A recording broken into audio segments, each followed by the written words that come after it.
तभी विनोद की पत्नी ने अपने बेटे को कहा कि बेटा दीदी को नमस्ते करो। लड़के ने बहुत ही प्यार से दीदी को नमस्ते की और लड़की ने उसे बहुत प्यार किया और गाड़ी से बाहर निकाल लिया और अपने हाथ में जो तरबूज ले रखा था उससे पूछा, भैया तरबूज खाओगे क्या? लड़के ने भी बहुत प्यार से कहा, हाँ मैं खाऊंगा। फिर उससे उसका नाम पूछा। उसने कहा कि मेरा नाम गोलू है। लड़की ने कहा कि बहुत ही प्यारा नाम है। तभी लड़की ने उस लड़के को तरबूज दिया और कहा कि दोनों हाथों से पकड़ो। लेकिन वो तरबूज जो था बहुत बड़ा था। लड़की के हाथ से वो तरबूज छूट गया और 4-5 टुकड़े हो गए। अब लड़की ने कहा कि कोई बात नहीं भैया, मैं आपको और तरबूज लाकर देती हूं। नमस्कार दोस्तों, वेलकम है आपका मेरे चैनल पर। तो दोस्तों कैसे हो आप? आई होप आप सभी बहुत ही अच्छे होंगे, मस्त होंगे, स्वस्थ होंगे। मैं भी बिल्कुल बढ़िया मस्त हूँ। तो दोस्तों आज की हमारी जो मोटिवेशनल स्टोरी है वो है संबंधों में लाभ हानि नहीं देखा जाता। तो प्लीज वीडियो को बिना स्किप किए पूरा देखें और अगर वीडियो अच्छी लगे तो वीडियो लाइक करें, चैनल सब्सक्राइब करें। विनोद हाईवे पर गाड़ी चला रहा था। तभी थोड़ी दूर सड़क के किनारे उसे एक 12-13 साल की लड़की तरबूज बेचती दिखाई दी। विनोद ने गाड़ी रोककर पूछा, बेटा तरबूज क्या रेट है? लड़की बोली, 50 रुपए का एक तरबूज है साहब। पीछे की सीट पर बैठी उसकी पत्नी बोली, इतना महंगा तरबूज हमें नहीं लेना। पत्नी ने कहा कि चलो यहाँ से, तरबूज बहुत महंगा है। तभी विनोद ने कहा कि इसके पास जो भी तरबूज है वो 5 किलो से कम का नहीं है, तो 50 रुपए का एक तरबूज दे रही है। उस हिसाब से तो ये 10 रुपए किलो ही पड़ा। हमें बाजार से तो हम 20 रुपए किलो भी लेकर आते हैं। विनोद की पत्नी ने कहा, तुम रुको, मैं मोल भाव करती हूँ। फिर वह लड़की से बोली, 30 रुपए का एक दे दो।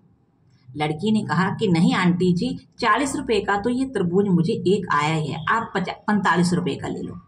तभी उसने कहा, विनोद की पत्नी ने कहा कि नहीं ये तो बहुत ही महंगा है। कहा, आंटी 45 रुपए का एक ले लो, इससे सस्ता मैं नहीं दे पाऊंगी। विनोद की पत्नी ने कहा कि झूठ मत बोलो बेटा, सही रेट लगाओ। देखो ये तुम्हारा छोटा भाई है ना, इसी के लिए थोड़ा सस्ता कर दो। उसने खिड़की से झांक रहे अपने 4 साल के बेटे की तरफ इशारा करते हुए कहा। सुंदर से बच्चे को देखकर लड़की एक तरबूज हाथों में उठाते हुए गाड़ी के करीब आ गई। फिर लड़के के गालों पर हाथ फेरते हुए बोली, सच में बहुत ही सुंदर है, ये तो मेरा भाई जैसा है। अपने तरबूज वाले ठेले पर वापस गई और एक तरबूज लाकर अपने भाई को फिर से दे दिया। अब लड़का जो था उसको लेकर बहुत खुश हुआ। तभी विनोद की पत्नी बोली कि बेटा इसको जल्दी से गाड़ी में बिठा दो, इसको धूल से एलर्जी है।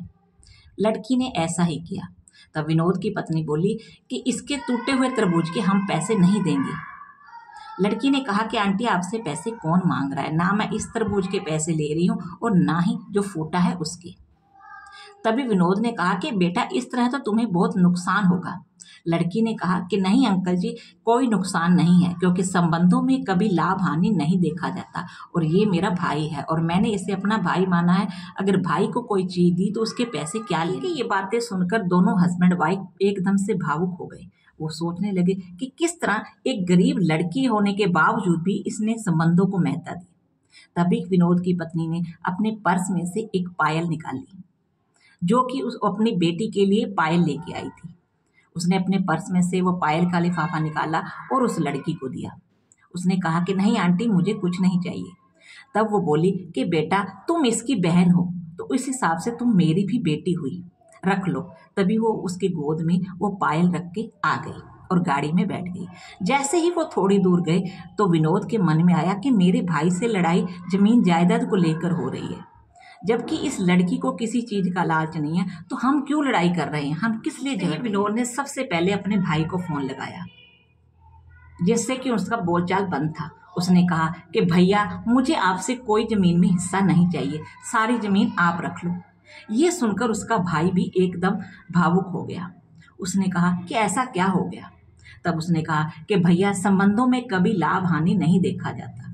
उसका भाई भी जो भावुक हो गया उस रोने लगा और कहा कि अगर ये बात तुम पहले ही बोल देता तो मैं जो है अपना हिस्सा भी तुम्हें ही दे देता।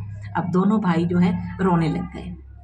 तभी छोटे भाई ने कहा कि भाई अब जल्दी से आ जाओ, दोनों भाई फिर मिल के रहेंगे, हमें कोई भी किसी तरह का कोई हिस्सा नहीं लेने से हमें यही शिक्षा मिलती है कि हमें हमेशा त्याग की भावना रखनी चाहिए।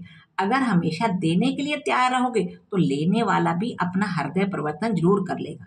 याद रखो, संबंधों में कभी लाभ हानि नहीं देखा जाता। अपनों को निकट रखने के लिए कभी कभी हमें अपना अधिकार भी छोड़ना पड़ता है। तो आई होप मेरी आज की स्टोरी आपको अच्छी लगी होगी। अगर अच्छी लगी है तो प्लीज़ वीडियो लाइक करें, चैनल सब्सक्राइब करें। तो थैंक यू सो मच।